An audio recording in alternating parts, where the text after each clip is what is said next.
Guys, क्या आप किसी भूत प्रेत और हॉन्टेड हाउस जैसी चीजों पर विश्वास करते हैं? मेरा विश्वास है कि आप भूत प्रेतों को बारे में जरूर सुना होगा और उनसे डरते भी होंगे, मगर आपका मन इस बात पर कभी भी भरोसा नहीं करता होगा कि सचमुच में ऐसी चीज इस दुनिया में एग्जिस्ट करती होगी।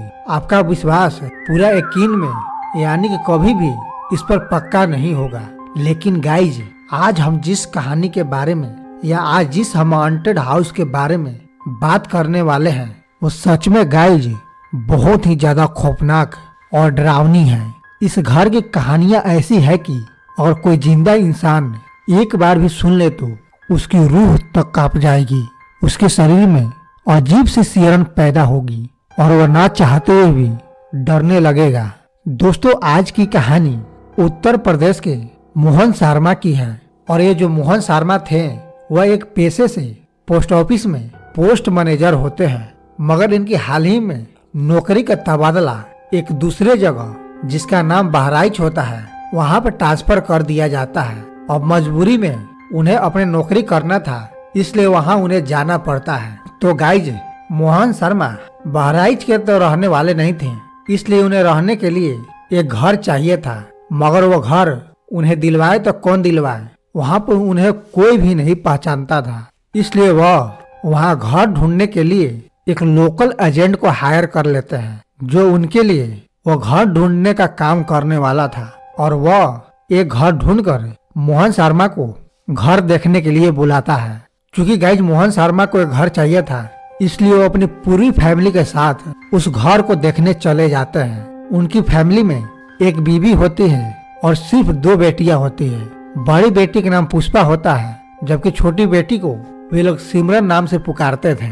वहाँ उन्हें घर देखने जाने में करीब 2 घंटा लगता है और 2 घंटे बाद वे करीब 9 बजे बहराइच गांव में पहुंच जाते हैं, जहां पर वो लोकल एजेंट जो उनके लिए घर ढूंढा था वह उनका इंतजार कर रहा होता है। और वे लोग मिलने के बाद सीधे घर देखने चले जाते हैं। घर बाहर से काफी छोटा होता है, जिसके सामने एक मेन गेट होती है। मेन गेट से अंदर जाने पर घर वाले कमरे का मेन दरवाजा होता है और दरवाजे के अंदर जाने पर अंदर 4 रूम, एक किचन और एक बाथरूम होता है। और मेन दरवाजे के सामने एक छोटा सा खाली जगह होता है जिसे हम आम भाषा में पार्क कह सकते हैं, जहाँ पर लोग बैठकर कुछ देर आराम कर सकते हैं। घर देखने के बाद मोहन शर्मा और उनके पूरे परिवार को यह घर काफी पसंद आता है और वे लोग इस घर में रहने का फैसला करते हैं। अब तक उन्हें उस घर के देखते हुए आधा से पौने 1 घंटा समय गुजर चुका था और इस दौरान उन सभी को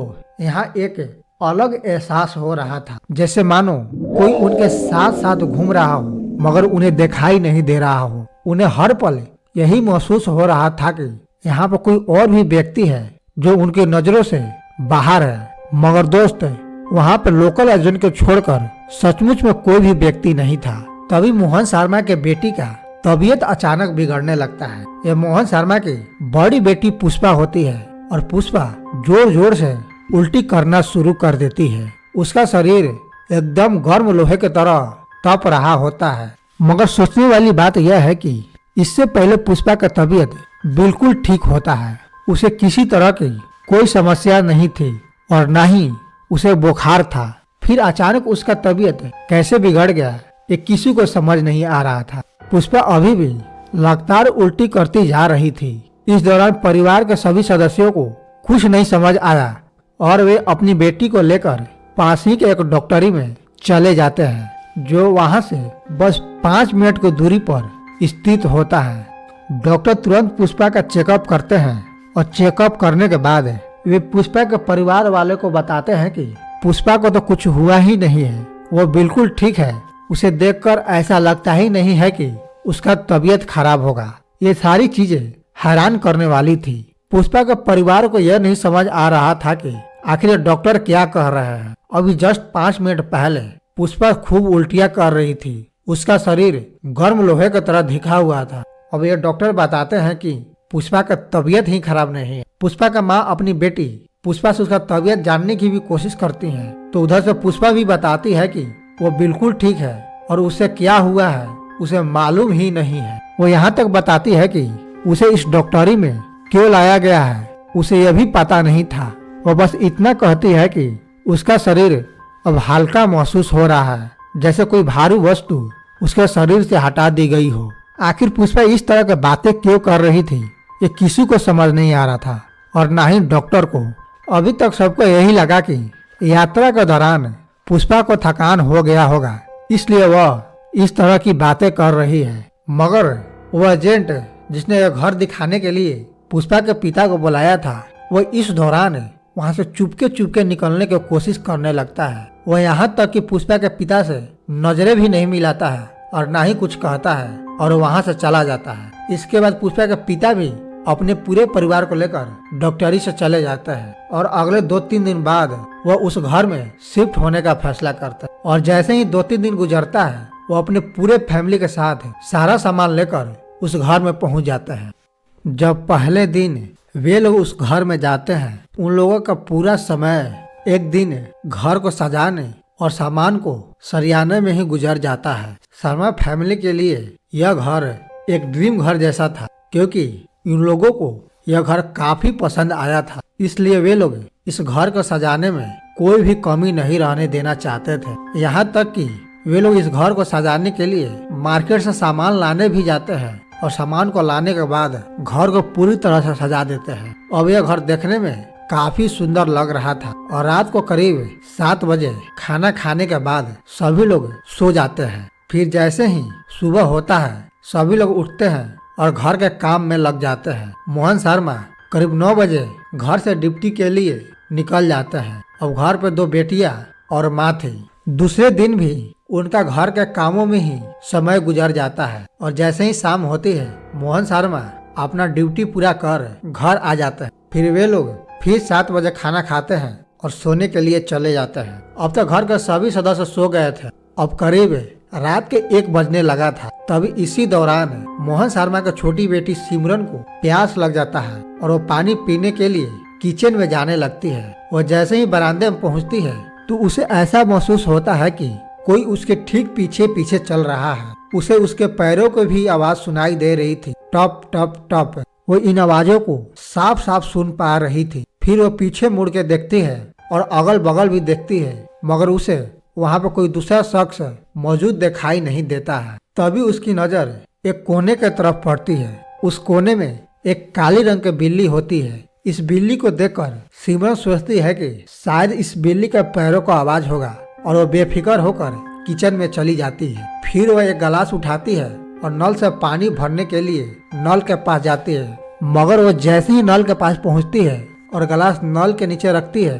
नल अपने आप चालू हो जाता है। यह देखकर सिमरन पूरी तरह से अवाक रह जाती है। उसे समझ नहीं आता है कि आखिर नल अपने आप कैसे चालू हो गई। अभी ठीक तुरंत पहले यह नल बंद था और मैंने खुद इसे चालू नहीं किया और नल अपने आप चालू हो गई।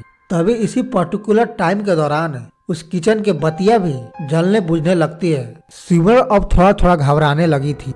अब उसे डर महसूस होने लगा था। उसे यह एहसास होने लगा था कि इस घर में जरूर कुछ न कुछ गड़बड़ है। तभी उसकी नजर किचन के ठीक उल्टे दीवार पर पड़ती है। फिर जो वो वहाँ देखती है, उसका होश उड़ जाता है। गाइस, किचन के दीवार से 2 लंबे लंबे हाथ निकले हुए थे, जिसके नाखून काफी बड़े थे और हाथों में लाल लाल चूड़ियां थी। सिमरन इस चीज को देखते ही चिल्लाना शुरू कर देती है। उसका होश फाख्ता हो गया था और उसके चीखने का आवाज सुन उसके माता पिता और बहन जग कर दौड़े दौड़े उसके पास आ जाते हैं। वो किचन में देखते हैं कि सिमरन बेहोश पड़ी हुई है और वो उसे टांग कर कमरे में ले जाते हैं। थोड़ा देर बाद जब सिमरन को होश आता है, तब उसके पिता उससे पूछते हैं, आखिर तुम्हारे साथ किचन में क्या हुआ था। तब सिमरन यह बताती है कि उसने दीवार के अंदर से 2 लंबे लंबे हाथ देखे थे। वो हाथ कोई आम हाथ नहीं था। ऐसा लग रहा था जैसे किसी चुड़ैल का हाथ हो। बेटी की इन बातों को सुन सिमरन के पिता थोड़ा सोचने लगते हैं। वे सोचते हैं कि उनकी बेटी ये कैसी बातें कर रही है। उन्हें इन चीजों पे बिल्कुल भी यकीन नहीं था। वो अपनी बेटी को समझाने की कोशिश करते हैं और उसे हिम्मत देने की कोशिश करता है। वो बोलते हैं कि बेटा, रात के अंधेरे में शायद तुम्हें भ्रम हो गया होगा और डर के मारे तुम्हारे साथ ऐसा हो गया होगा। मगर सिमरन साफ साफ अपने पिता से इस बात को बार बार दोहरा रही थी कि जो उसने देखा है वह कोई उसका मन का भ्रम नहीं, बल्कि उसने सचमुच में देखा है। मगर अभी भी मोहन शर्मा को उसके बातों पे यकीन नहीं होता है। लेकिन गाइस दूसरी तरफ है सिमरन की माता को अपनी बेटी के बातों पे यकीन होने लगा था, क्योंकि अगले ही दिन जब उनके पड़ोसियों से उनकी मुलाकात हुई थी तो उन्होंने उन्हें बताया था कि यह घर कोई आम घर नहीं है, बल्कि एक भूतिया हॉन्टेड हाउस है। इस घर में जो भी लोग रहने आते हैं वो मुश्किल से 1-2 महीने बाद इस घर को छोड़कर भाग जाते हैं। लेकिन उस समय तक सिमरन की माँ को उनके बातों पे यकीन नहीं हुआ था। लेकिन जब अपनी बेटी के साथ इस तरह की घटना घटी तो उन्हें उनके बातों पे अब यकीन होने लगा था।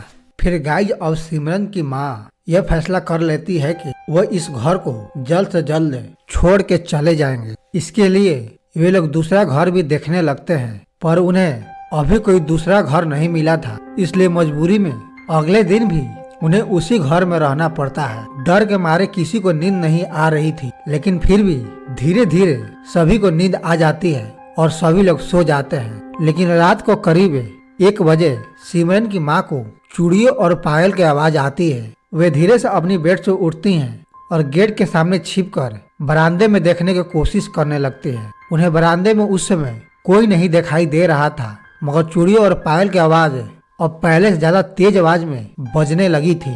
फिर वो थोड़ा हिम्मत करके बरामदे में जाती हैं, जहां वे देखती हैं कि टीवी अपने आप चल रहा है, जबकि किसी ने भी उस टीवी को चालू नहीं किया था। सोने से पहले वे टीवी बंद था, मगर सिमरन की माँ जैसे ही मुड़कर दोबारा उस टीवी की तरफ देखती हैं तो उनका होश उड़ जाता है। गाइस टीवी पर एक कटी हुई महिला का सिर होता है, जिससे खून टपक रहे थे और उसकी आंखें बड़ी बड़ी और लाल दिखाई दे रही थी। सिमरन की माँ इस नजारा को देखते ही वहीं पर कांपने लगती हैं। वो चिल्लाना चाहती थी, लेकिन डर के मारे उनका आवाज भी ढंग से नहीं निकल पा रहा था। फिर वो जोर से चिल्लाती है। जो वो काटा हुआ सर था वो सिमरन की माँ से कुछ कह रहा था।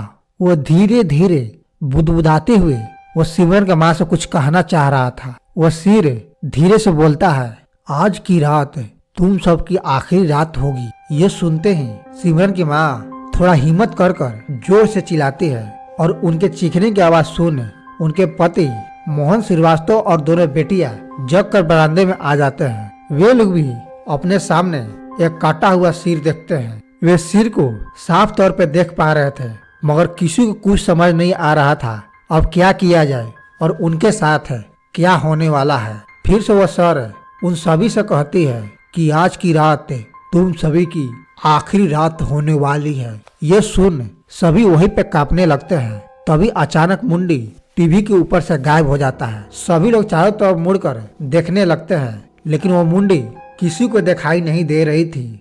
तभी सभी का नजर मोहन श्रीवास्तव की पत्नी पड़ती है। वे देखते हैं कि उनकी माँ छटपटा रही है, कोई उनका गला दबा रहा है, लेकिन यह गला कौन दबा रहा है वो नजर नहीं आ रहा था। दोस्तों ये सब वही चुड़ैल प्रेत आत्मा कर रही थी। मोहन श्रीवास्तव की बीवी छटपटाते छटपटाते नीचे जमीन पर गिर जाती हैं। अब किसी भी वक्त उनकी जान जाने वाली थी।